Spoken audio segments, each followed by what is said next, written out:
নমস্কার, মুনমুনের ঘরোয়া রান্না থেকে আমি মুনমুন আজ আপনাদের সঙ্গে ফ্রাইড রাইসের রেসিপি শেয়ার করব।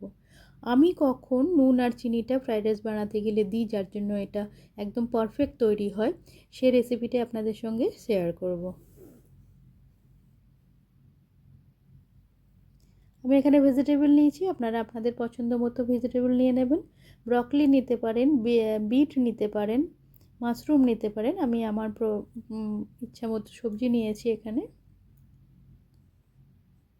এখানে কিছু ড্রাই ফ্রুটস নিয়েছি, কিশমিশ, বাদাম আর কাজু বাদাম।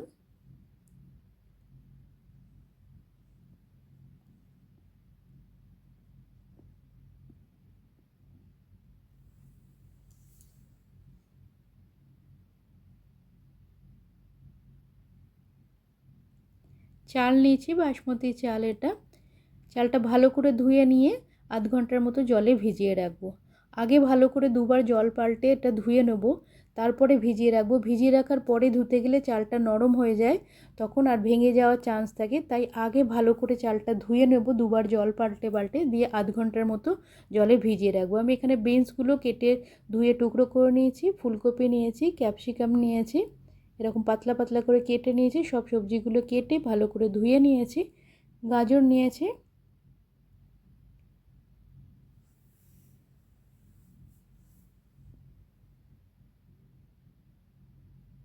গাজরটা এরকম পাতলা করে কেটে নিয়েছি। পেঁয়াজ নিয়েছি, পেঁয়াজটাও এরকম পাতলা করে কেটে নিয়েছি যতটা সম্ভব। একটা ছোটো কড়াই নিয়ে কড়াইয়ে সাদা তেল বা ভেজিটেবল অয়েল যেটাই বলেন নিয়েছি ওটা। গ্যাসের ফ্লেমটা লোতে করা আছে। অল্প অল্প করে পেঁয়াজ দিয়ে ভেজে নেব। পেঁয়াজটা প্রথমে আমি এখানে লাল করে মানে বাদামি করে, ক্রিস্পি করে বাদামি করে ভেজে নিয়েছি। সমস্ত পেঁয়াজগুলো এভাবে ভেজে নেব।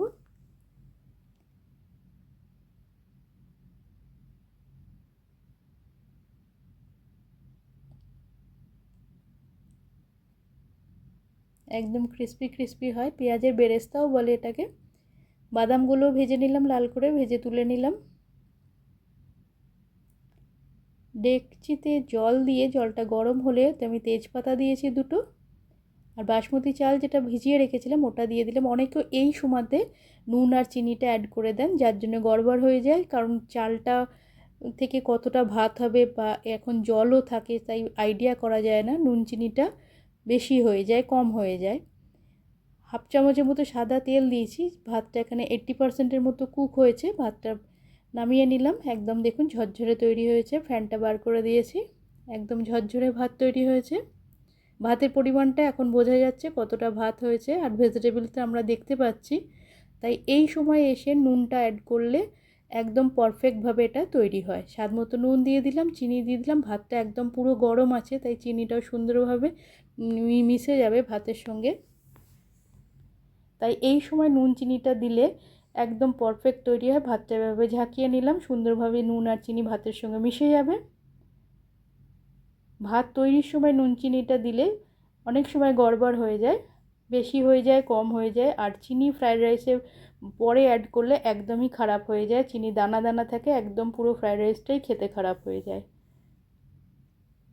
পেঁয়াজ যেটা বেরেস্তা, পেঁয়াজের বেরেস্তা বা পেঁয়াজ যেটা ভেজে রেখেছিলাম, অল্প পেঁয়াজ আর ভেজে রাখা বাদাম অ্যাড করে দিলাম। ভালো করে এভাবে ঝাঁকিয়ে নিলাম।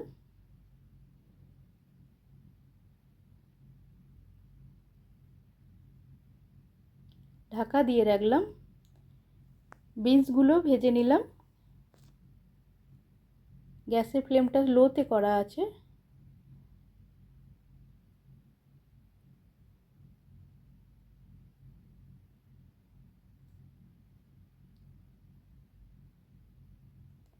বিনসগুলো ভেজে ভাতের উপরে এভাবে ছড়িয়ে দিলাম। সমস্ত বিনসগুলো ভেজে নিলাম, হালকা হাতে এভাবে মিশিয়ে নিলাম। এতে সমস্ত ভেজিটেবলের সঙ্গেও নুন আর চিনি মিশে যাবে। গাজরগুলো এভাবে ভেজে নেব, তুলে ভাতের উপরে দিয়ে দিলাম। ভাতটা একদম গরম আছে। ক্যাপসিকামটাও ভেজে নিলাম,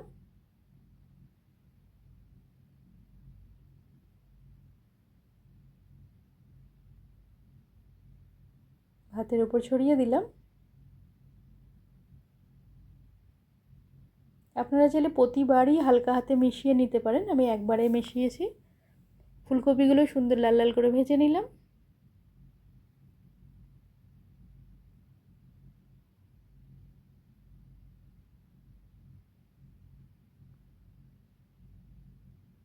কাজুটা ভেজে নিলাম।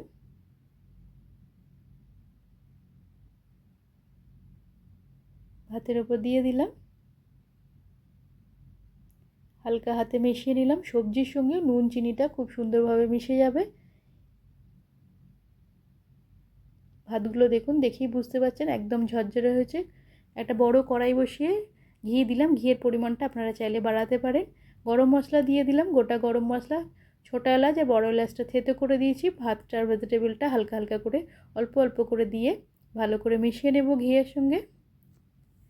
অনেকে এই সময় এসে নুন চিনিটা অ্যাড করেন, তাতে চিনিটা দানা দানা থেকে যায়। কিশমিশটা অ্যাড করে দিলাম। চিনিটা অনেক সময় দানা দানা থেকে যায়, ভালো হয়, মানে টেস্ট ভালো আসে না। ভেজে রাখা বাদাম আর পেঁয়াজ দিয়ে দিলাম, ওপর থেকে ঘি দিয়ে দিলাম অল্প অল্প করে চারদিকে ঘুরিয়ে ঘুরিয়ে। ভাত তৈরির সময় নুন চিনি দিলেও মুশকিল হয়ে যায়, আবার এই সময় দিলেও মুশকিল হয়ে যায়। তাই ভাতটা নামাবার পর গরম অবস্থায় নুন আর চিনিটা দিলে সবজির সঙ্গে সুন্দরভাবে মেল্ট হয়ে যায়, সুন্দর মিশে যায়, টেস্টটাও খুব সুন্দর আসে। হালকা হাতে এটা মিশিয়ে নিলাম।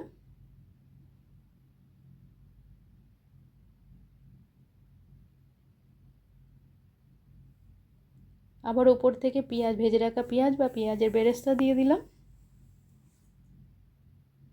গ্যাসের ফ্লেমটা লোতে করা আছে। এই সময় চিনিটা দিলে অনেক সময় চিনিটা ঠিকঠাক মেশে না, দানা দানা হয়ে থাকে। গ্যাসটা বন্ধ করে দিলাম। 1 থেকে 2 মিনিটের মতো এটা স্ট্যান্ডিং টাইমে রেখে দিলাম।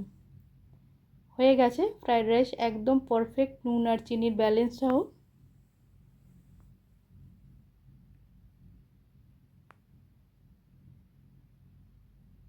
আমার পুরনো বন্ধু যারা আমার ভিডিও দেখছেন তাদের অসংখ্য ধন্যবাদ। এভাবে আমার সাথে থাকবেন, পাশে থাকবেন প্লিজ। আমিও আপনাদের সবার সাথে আছি।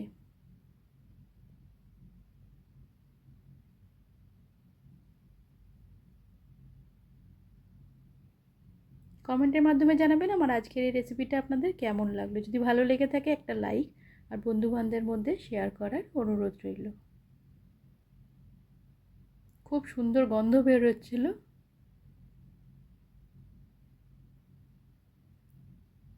তৈরি হয়ে গেছে দুর্দান্ত স্বাদের ফ্রাইড রাইস। এটা চিকেনের কোনো আইটেম, মাটনের আইটেম বা নিরামিষ যারা যারা মানে ভেজ খেতে পছন্দ করেন তাদের পনির আলুর দমের সঙ্গেও খুব ভালো লাগে। পেঁয়াজটাকে স্কিপ করে ফ্রাইড রাইসটা সম্পূর্ণ নিরামিষভাবেও বানাতে পারেন।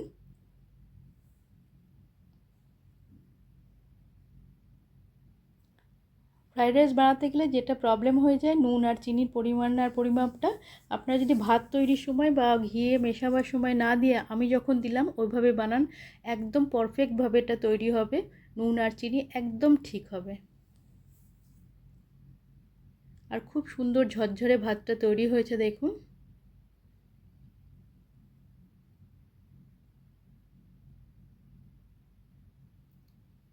আপনি যদি এখনও আমার চ্যানেলটা সাবস্ক্রাইব না করে থাকেন, চ্যানেলটা সাবস্ক্রাইব করে পাশে থাকা বেল আইকনটা প্রেস করে নিচে অল অপশানটা ক্লিক করলে আমি যখনই কোনো নতুন রেসিপি আপলোড করব আপনার কাছে নোটিফিকেশান পৌঁছে যাবে, আপনি সেটা সবার আগে এনজয় করতে পারবেন।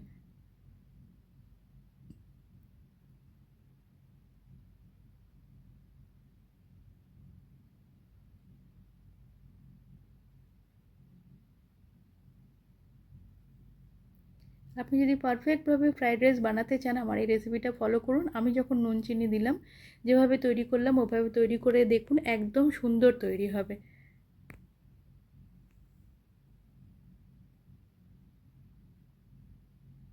আপনাদের অমূল্য সময়ের মধ্যে থেকে সময় বার করে আমার রেসিপিটা দেখার জন্য আপনাদের অসংখ্য ধন্যবাদ। এভাবে আমার সাথে থাকবেন, পাশে থাকবেন প্লিজ। সকলকে অনুরোধ যারা ভিডিও দেখছেন প্লিজ একটা লাইক করে দেবেন।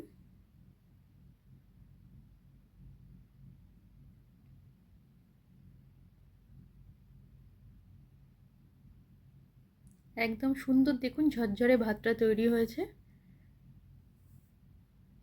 খুবই টেস্টি হয়েছিল খেতে। আজ এই পর্যন্ত, আবার দেখা হবে নতুন একটা রেসিপির সঙ্গে। সকলে সুস্থ থাকবেন, ভালো থাকবেন। নমস্কার।